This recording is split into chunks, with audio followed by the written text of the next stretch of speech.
Hey guys, it's Zisho Wisho. I'm back with another unboxing. This is another GTX 1080 graphics card. This time we've got the Asus Strix or Asus Strix overclocked edition GTX 1080 graphics card. Let's get into the box and see what we've got. So it comes in this plain brown cardboard box, which has an Asus sticker and Asus sellotape.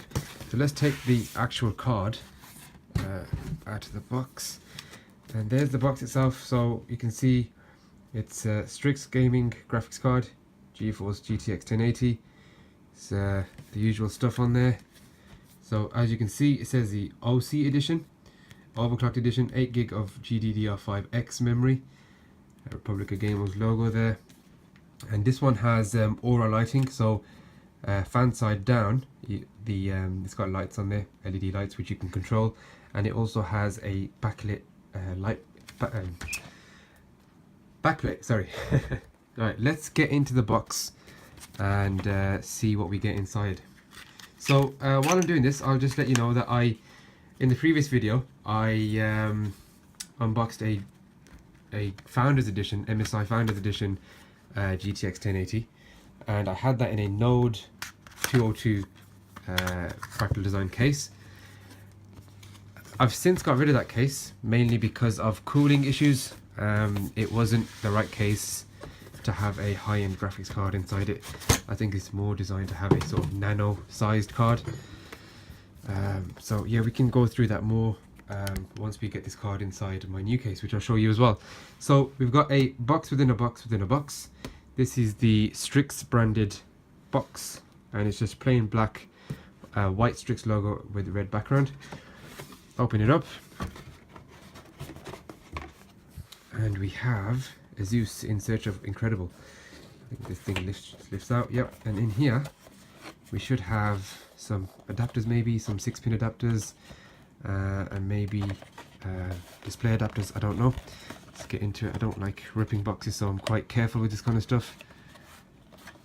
There we go.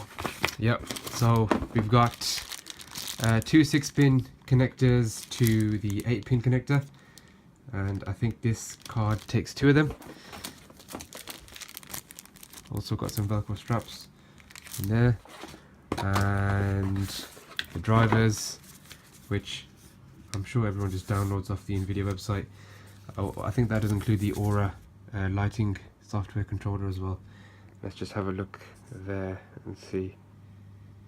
I think it might do actually, yeah, because it's got Asus branded software there, and speed setup, which we don't need. Right, that's everything in there. Let's get that out the way. Bit of styrofoam, get that out the way, get that out the way, and there we go. So there in the anti-static bag is the Strix GTX 1080 graphics card. Let's take this open. Let's see what it looks like. I don't have the GTX 1080 Founders Edition card to compare, unfortunately. So yeah, there we go. Right, that is a beast of a card. So we've got 3 fans, which Asus like to call 0 decibel fans. So they don't actually spin up when there's not much load on the card. So that's what I'm hoping would make my PC a bit quieter. Right now, well, when I had the Founders Edition, it was quite loud. So yeah, I'm hoping this will quieten down when we're not gaming on it. So we'll take a look at some of the ports. We've got a standard DVI connection. I'm guessing these are DisplayPort. Yeah, DisplayPort, and HDMI. Asus put another HDMI port on there for VR capabilities, because they know this is all about VR this generation. And on the back we have the very nice looking backplate actually. You can see the Republic of Gamers logo, which does light up for you RGB fans out there. There's the SLI connection just there, and yeah, a pretty decent looking card actually. And yeah, these grooves all have LEDs in there, so they all light up, but you don't see that part of the card, so I don't see why you need it. Anyway, I'm going to get this hooked up and I will show you guys how it looks. Oh, also, just so you guys know, it's a 6-pin and an 8-pin. And I thought there was two 8-pins on there, but one is an 8-pin and one is the 6-pin for the extra power compared to the standard single 8-pin on the Founders Edition. So let's get this into the case, and oh yeah, and I'll show you what the case looks like now.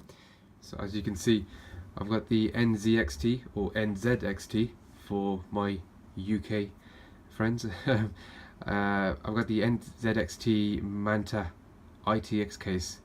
This is the white color, obviously, and it's the windowed one. So I've got the, I used to have the, obviously the GTX 1080 Founders Edition just there, and it had green lighting which you couldn't control. It was on always and it was green and you couldn't change that. So I'm hoping with the new Strix 1080 I'll make it all white so it looks quite nice. It will look nice with that matching NZXT logo down there. We've also got a standard Intel cooler. I haven't got an overclocked processor. I did buy the NZXT water cooler just to have the lighting, but I thought it was pointless, so I sold it on. I didn't really need it. It was just me being silly. So yeah, let's get this case in there, enough rambling, and yeah, let's see what it looks like. Right, so we should now be all connected and plugged in. You can see just there the power connections have a white LED to show that they are now plugged in. When they're not plugged in, they light up red. So let's go ahead and power the PC on now and see what it looks like. There we go. So it's just pulsating through the colors, I'm guessing. And yeah, it looks quite nice actually. I'm going to go on the settings and change it to just a white standard steady light. I don't want it to be flashing, and yeah, I just want it to be white so it looks matching it with the rest of the case. Yeah, so just so you guys know, I went with the Manta ITX case mainly because of the design. I like the way it looked, I like the sort of curves that it had on it, and I had to get rid of the node because of cooling issues. The node was quite compact and it was quite slim, so there was no space for the graphics card to breathe, and it was throttling because it was getting too hot. So that answers some of your guys' questions from the last video. It was unfortunate because I even got a different power supply. I had to get a small form factor power supply, but that wasn't a problem because I got an adapter, an SFX to ATX adapter, which is actually in that enclosure just behind the NZXT logo. So yeah, all in all, an easy install and it looks quite good. So let me know what you guys think, and let me know what you guys think of the case as well. I quite like it. I think it looks pretty damn good in the white as well. So yeah, let me know what you guys think, and I'll see you guys in the next one.